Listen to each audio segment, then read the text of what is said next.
Les deux forces silencieuses du Real Madrid dans cette Coupe du Monde des clubs. Le Real Madrid version Xavi Alonso est en train de prendre une nouvelle dimension dans cette Coupe du Monde des clubs 2025.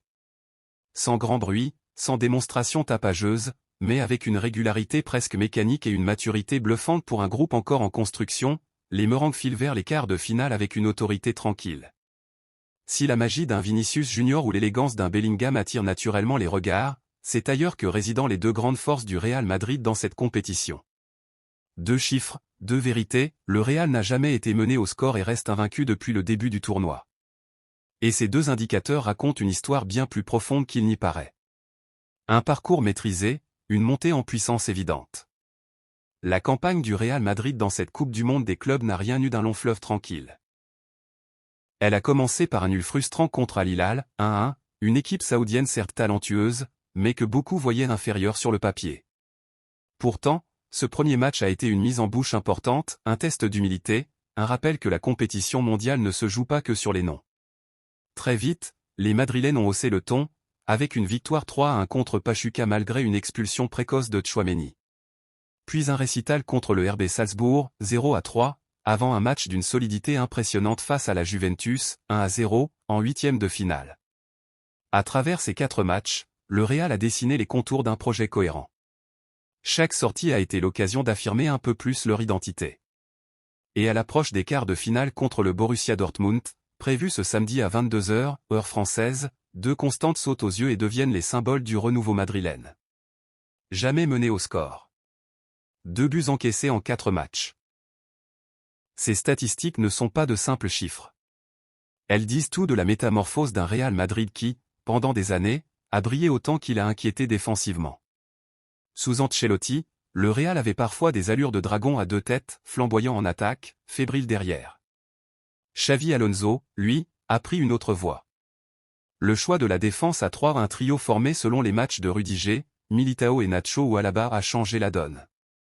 Ce schéma a permis de densifier l'axe, de réduire les espaces entre les lignes et de mieux protéger l'Unain, qui réalise lui aussi une belle compétition.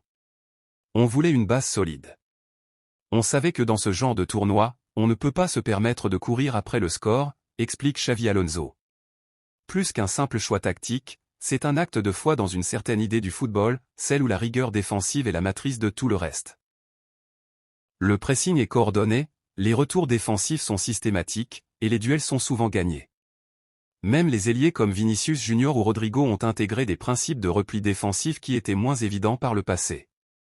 Ce qui frappe, c'est la discipline générale de l'équipe.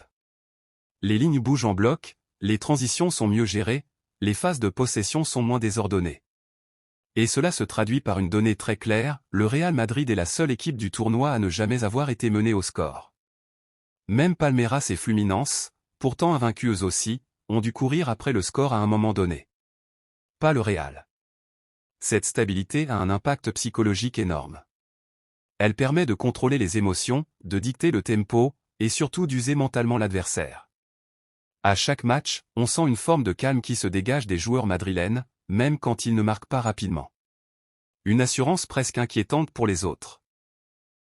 Dans le football moderne, savoir quand accélérer ou temporiser est devenu un article.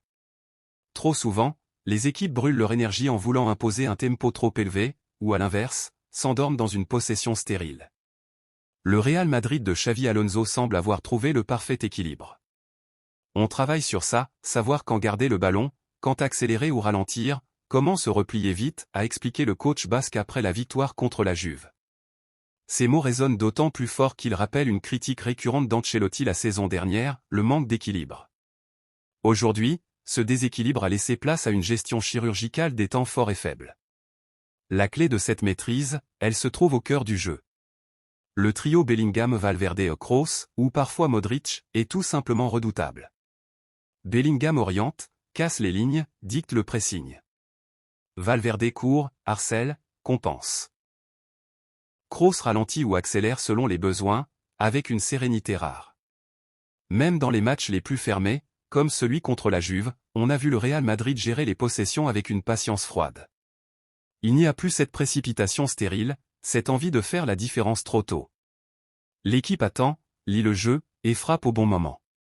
Contre Salzbourg, par exemple, les 3 buts ont été inscrits dans des phases de contrôle total, sans jamais donner l'impression de forcer. Ce n'était pas une avalanche d'occasions, mais un fil rouge clair, temporisé, déséquilibré, finalisé. C'est du football à la carte. Ce qui est fascinant, c'est que cette patience ne rime pas avec passivité. Le Real Madrid reste l'équipe la plus dangereuse en contre-attaque du tournoi, avec une moyenne de 3,4 transitions rapides par match. Dès que l'adversaire se livre, les flèches que sont Vinicius, Rodrigo et même Fran Garcia ou Davies sur les ailes se projettent avec une précision chirurgicale. C'est là toute la beauté de ce Real, capable de contrôler, mais aussi de punir. Capable de patienter, mais aussi de tuer. Et tout cela repose sur une intelligence collective nouvelle, insufflée par Xavi Alonso, un coach obsédé par la lecture des moments. Ce Real Madrid-là ne fait pas de bruit. Il n'écrase pas ses adversaires dans des festivals de buts comme par le passé. Mais il dégage une impression de force tranquille, de machine bien huilée. Il n'y a pas encore de match référence flamboyant, mais il y a une logique dans chaque prestation, une cohérence qui inspire le respect. Xavi Alonso, pourtant novice à ce niveau avec Madrid, gère son groupe avec une autorité discrète mais redoutable. Il a su remettre de l'ordre, instaurer une hiérarchie claire, responsabiliser ses cadres et offrir un cadre clair aux jeunes. Une montagne à gravir, Dortmund, un adversaire en confiance.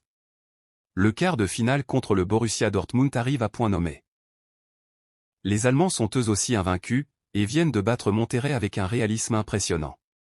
Ils connaissent bien le Real, pour l'avoir affronté en finale de Ligue des Champions il y a quelques semaines. Ce sera un vrai test, peut-être le plus dur depuis le début de la compétition. Mais avec ces deux armes, la solidité défensive et la gestion du rythme, le Real Madrid se présente avec une vraie assurance. Ce ne sera pas une explosion de jeu, mais plutôt une démonstration de contrôle. Et c'est peut-être là que réside leur plus grande force, gagner sans avoir à briller constamment. Conclusion. Le Real Madrid est en train de s'installer comme le favori discret de cette Coupe du Monde des clubs. Pas par des éclats individuels spectaculaires, mais par une construction méthodique, presque clinique. Xavi Alonso est en train de bâtir un Real nouveau, mature, discipliné, et terriblement efficace. 2 chiffres le résument, jamais mené, jamais battu. Et ça, dans une compétition aussi courte et intense, c'est peut-être le plus grand gage de succès.